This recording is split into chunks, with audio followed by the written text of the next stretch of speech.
وَتَرَكْتُمْ مَا خَوَّلْنَاكُمْ، اور تم چھوڑ آئے ہو جو ہم نے تمہیں دیا تھا، وَرَاءَ ظُهُورِكُمْ، پیچھے ہی چھوڑ آئے ہو، یعنی جس مال کے اوپر تمہارا تھا نا یہ مال مجھے بچا لے گا، تو پیچھے چھوڑ آئے ہو نا. جو بخاری مسلم میں حدیث ہے، انسان کے 3 دوست ہیں، 2 باہر رہ جاتے ہیں، ایک ہی اندر جاتا ہے، اس کے اعمال قبر میں ساتھ جاتے ہیں اور مال اور رشتہ دار باہر رہ جاتے ہیں. تو دنیا میں مال کی بنیاد پہ تم نے حکومت کی تھی نا، تو آج آگے ہو نا اکیلے، کوئی گٹھڑی ساتھ مال کی نہیں لے کر آئے. جس طرح تم کو ہم نے پیدا کیا تھا، یعنی جب پیدا ہوتا ہے انسان اس وقت بھی اکیلے ہی پیدا ہوتا ہے، مرنے کے بعد بھی اللہ کے پاس اکیلا جائے گا. اور چھوڑ آئے ہو اپنے پیچھے وہ سب کچھ مال. وَمَا نَرَى مَعَكُمْ شُفَعَاءَكُمُ الَّذِينَ زَعَمْتُمْ، اور کیا ہے کہ ہم وہ تمہارے سفارشی نہیں دیکھ رہے جن کے بارے میں تمہیں زوم تھا دنیا کی زندگی میں، انہم فیکم شرکاء، کہ وہ تمہارے معاملے میں ہمارے ساتھ شریک ہو جائیں گے. کدھر ہیں تمہارے بابے؟ وہ ہستیاں کدھر ہیں جن کے بارے میں دنیا میں زوم تھا کہ یہ اللہ سے تمہیں چھڑا لیں گی؟ کل قیامت کا دن ہوگا، غوث پاک فرمائیں گے اے میرے مرید، اے میرے محب، تو دنیا میں رہ کے وہ کام کرتا رہا جس سے مجھے خوشی ہوئی، آج میں تجھے خوش کر دوں. وہ بارگاہ الہی میں سفارش فرما دیں گے، بیڑا بیڑا. فرمایا مجھے اپنے رب کے عزت و جلال کی قسم، میرا قدم اس وقت تک جنت کو نہیں اٹھے گا جب تک میں اپنے سارے مریدوں کو جنت میں داخل نہ کروا لوں. تو میں نے اپنے رب سے کہا پروردگارہ نسبت میری ہے، انہوں چھڑ دے. تو اللہ پاک نے فرمایا ایک گل بڑی لمبی ہے، میں وچوں حذف کر رہا ہوں. اللہ پاک نے ارشاد فرمایا فرشتیوں ہٹ جاؤ پیچھے، عبد القادر وچ پہ گئے.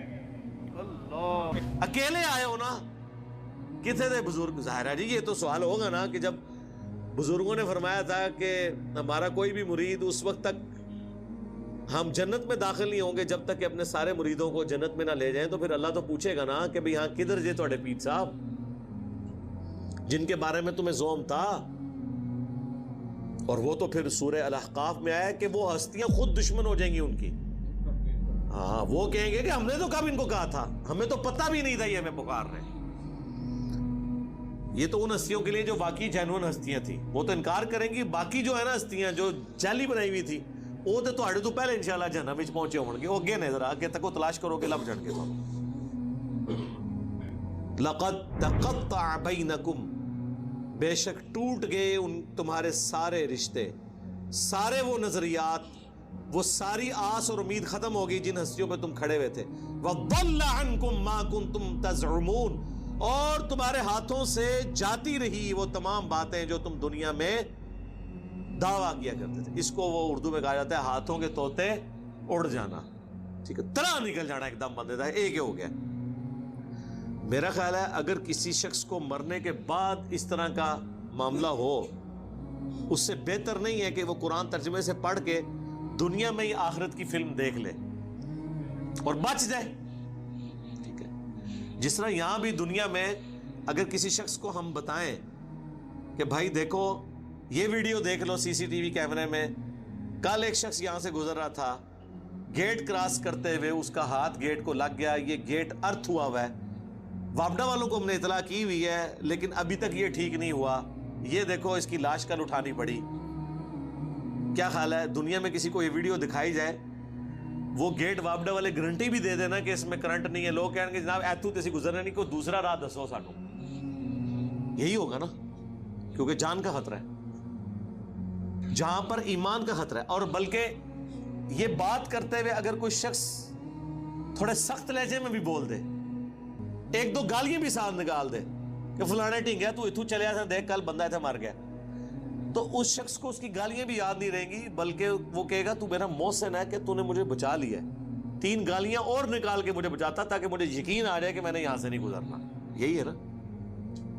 لیکن دین کی بات آپ کسی بھی انداز میں ان کو کریں، گال بڑی سخت ہے، چلو جی یار گل کا انداز سخت ہے، گل تو ٹھیک ہے نا، نہیں گل بھی نہیں مننی، نہ منو، جاؤ چمڑ جاؤ جا کے.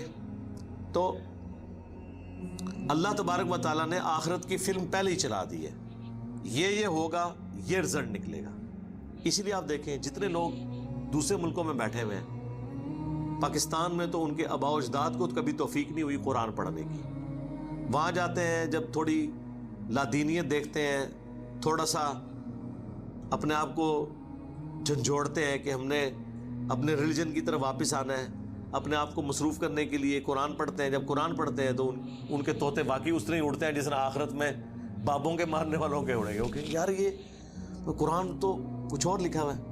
ہمارے ایک قریبی دوست آفس کے, ان کے چچا یہ ماموں لگتے تھے, تو ان کو ہارٹ اٹیک ہوا. ایک بار ہوا, خود ڈاکٹر تھے, 2 بار ہوا. پھر ڈاکٹرز نے کہا کہ جناب آپ تیسری دفعہ ہو تو تسی ایکسپائر ہو جانا ہے. اب جب کسی کو بتایا جائے کہ بھئی کام تہاڈا نیڑے ہے, تیاری کر لو, اور پھر ڈاکٹر بھی ہو, وہ اس چیز کو سمجھتا بھی ہو.